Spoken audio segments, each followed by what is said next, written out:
Hello, friends. This is Vimal Patel. Again, another guest for a second brain AI powered business thinking. Today in the house, we have a guest named Albert from InhaBio, and we will speak with him related to what he does in the business and then how AI and the technology is helping him. Hello, Albert. How are you? I'm great. Thank you.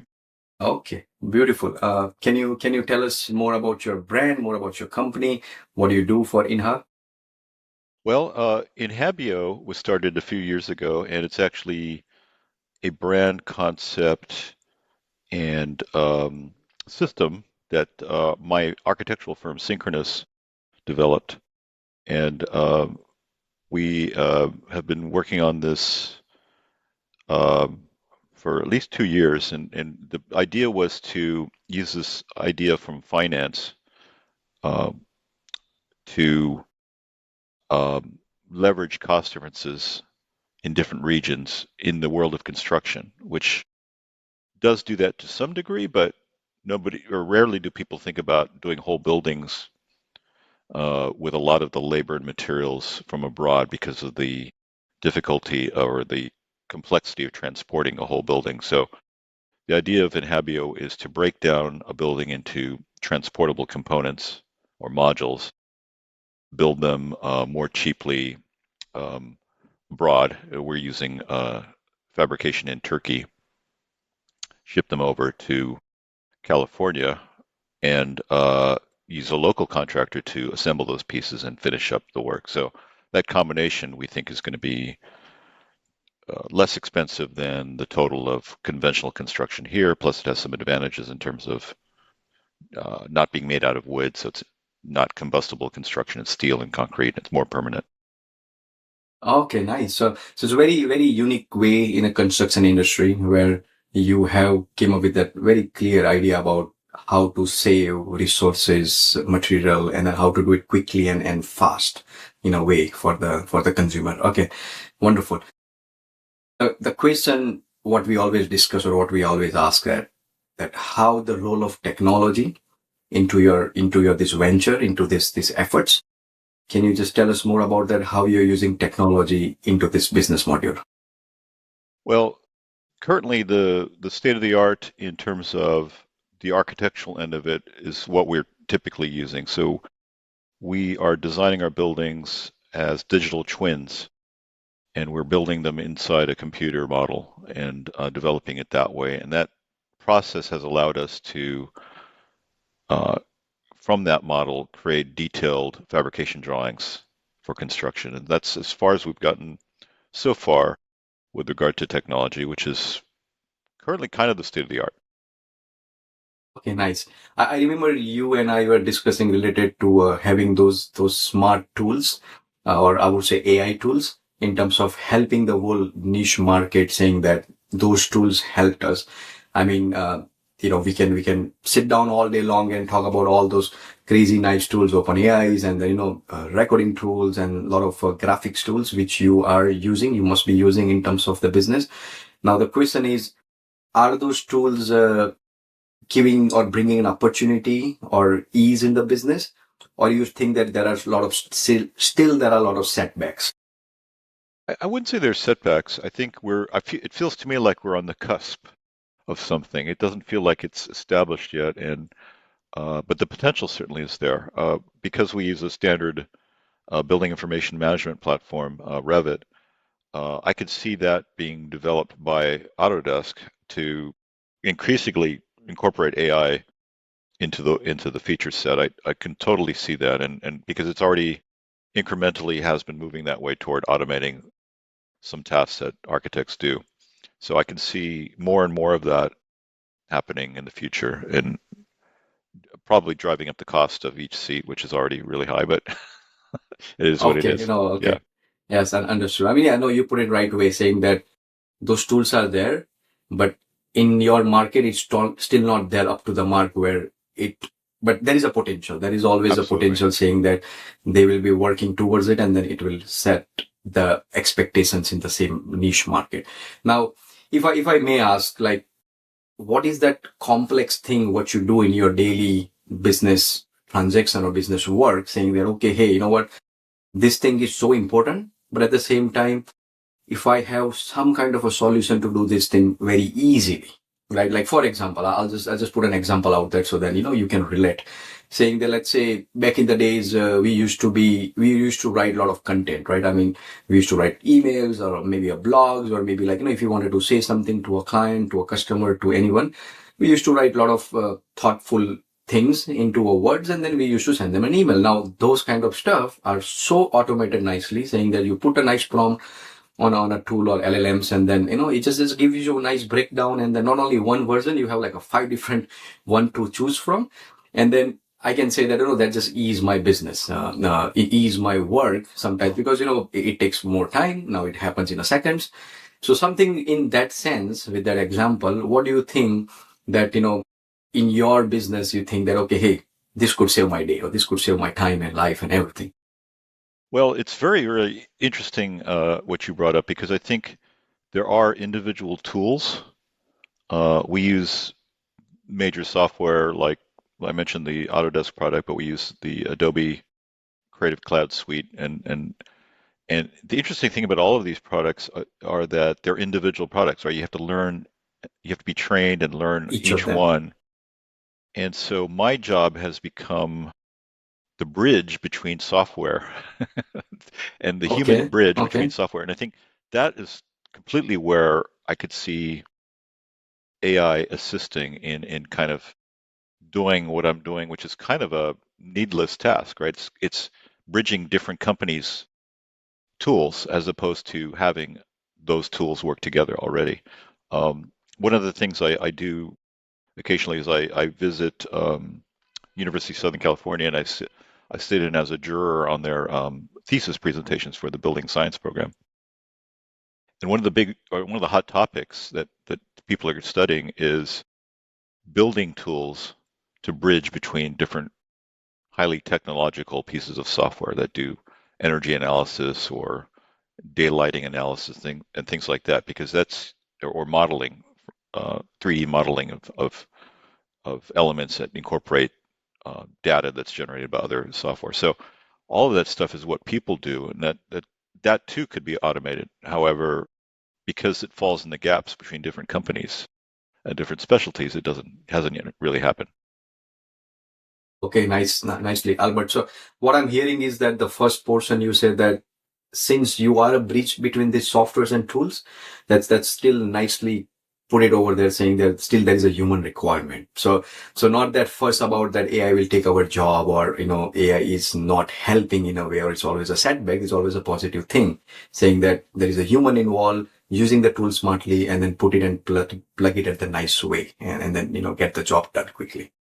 Is that Well, is that yes, I mean you can look at it both ways, right? I think in a way that kind of task I wouldn't mind being automated away. I don't know what I would do if I'm not the human bridge between software, but okay? no, I know Okay. what I would. I'm just joking. I Yeah, think yeah. ultimately the important part is all of the experience and being able to be the referee on what comes out of this, because ultimately design is not something currently generated by a machine. It's creative work, or one of the kind creative work is still something that comes out of us. Um, like everybody, I use ChatGPT, and I think I do notice this. Uh, I guess I could say bullshitting component of AI that extrapolates Okay, okay, information that's already out there and repeats it back, and okay. whether it's true or not, right? It's just based on what's there, not sort of as a third party um, judging if it's true in a global sense. It's really using what's out there and extrapolating. Okay. Okay. But is it learning? I mean, when you say that sometimes it gives you a false or wrong or inaccurate information, now Hmm. those LLMs times to time, maybe you must be using OpenAI, like you said, you might be using over a certain period of time. Is it learning? Is it become smart, or is it answering your question smartly than I think before or than yesterday? Yeah, I think so. It does. I mean, every time, every few months, I totally notice a difference in between the different Wow. versions. Yeah, So there is a I think notable so. difference. Yeah, but Okay. you could still ask the same question two different ways and get a different response, right? Because I see. it you could call it out basically, and it'll say, "Oh, yeah, okay." So, Okay, okay, makes sense. yeah. Yeah, so that teaches me that okay, even though these LLMs are very smart enough to kind of learn by themselves, and then more the data points they have, it just produce those nice and accurate information down the line. But still, there is a scope, or there is a space for a tech leaders or tech industries like ourselves who creates the technology, saying that okay, hey, you know what, this particular market still has this kind of a question where there are gaps, there are vacuum, and then it has a tremendous potential to fill that vacuum and then provide the best solution. So that's wonderful. You mentioned, and you become, I mean, you are a juror and then judge for USC, the panel and everything, and then a lot of those people come to you, or they must be presenting you, and as a judge and as a juror, you must be kind of looking over them, and then they might be asking a lot of questions related to tech and AI. What do you feel about their approach towards the future? Because I assume you are a veteran, you have a tremendous years of experience under your belt, but those people must be new. They are trying to come out of the whole learning and education, and then coming out of the real world. So what your approach is? What do you see in them, saying that are they really curious about the technology and AI? Are they prepared? What your thoughts are? I think the interest is all over the place. I think there's diversity.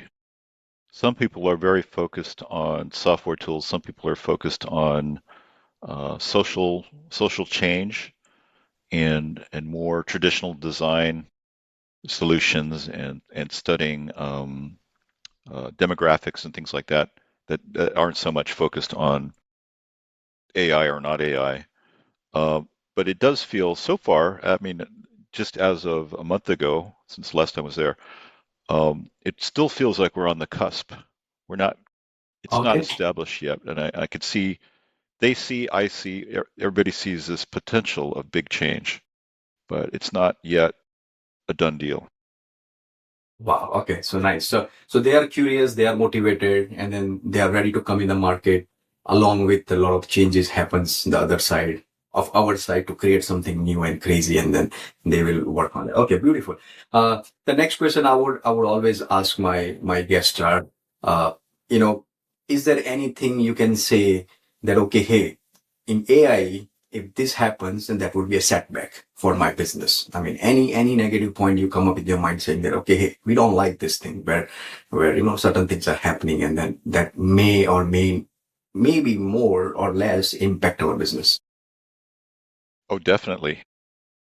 I can Okay. see. Okay. Uh, so one thing I do use AI for is a quick answer to a building code question or Okay. zoning code sometimes. So we use this recently. So we'll ask, what are the requirements for California building code on blah blah blah, and we'll get a quick Okay. answer.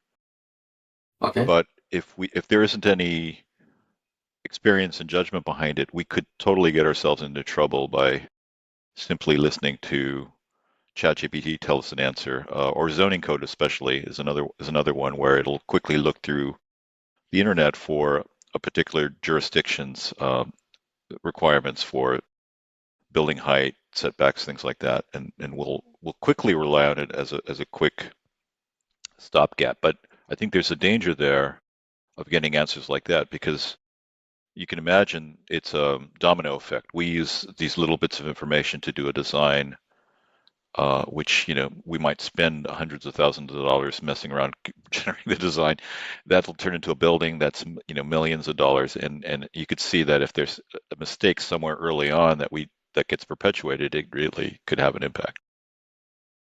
Okay. Wow. I mean, that just opened up the whole thought of having a crazy impact negatively, not only financially, but also a lot of other different parameters where one wrong information or one wrong data point, and if it is kind of consumed by the users or by business owners like yourself, that can create a huge problem into this industry where the code, the rules, and then protocols are very important because of safety and security of, a lot of things happen after construction. So yeah, so that's very good learning in a way for people like us, where we need to make sure that if that kind of piece of technology is created for that piece of niche market, we need to be to the point, straightforward with a lot of verifications, I would say, and then provide the data with the proof or an evidence saying that, okay, hey, you know what? Here we go, we got you. I mean, of course, it's not going to happen overnight. More and more data will fit in. It might give us the right. Okay, so that's very, very positive and very workable solution for us to kind of focus on. Okay. So yeah, so I mean, this is a good talk. I mean, I think we learned a lot saying that tech is being used. Second is we are not there yet. And then third is there are a lot of space and vacuum in order for us to kind of, work on it and then make it better and better, right? So thank you very much for all your insights. It's just, very thoughtful and then very informative. The last question I always ask is that if somebody wants to know or understands more about your business and then they want to really reach out to you, where they should come or how they should contact you and then, your brand and your business. Okay, well, our business is architecture business is synchronous, and our website is synchronous.design. Synchronous spelled with an IS at the end instead of OUS. Our main office is in Los Angeles, and we have a satellite in San Francisco. And InhaBio exists as a website describing the concept, and that's inha.bio. InhaBio. Okay, beautiful. So anyone who wants to connect with you, they can go to the website and then just see and explore what you guys are doing. So very nice. Thank you very much, Albert, to get on the call early morning and then be our guest. I wish you all the best, and then we might connect in future and then see that if we do some progress, we could come and just present to you. So thank you very much for being on the podcast, and I wish you all the best. Oh, it's my pleasure. Thank you. Okay.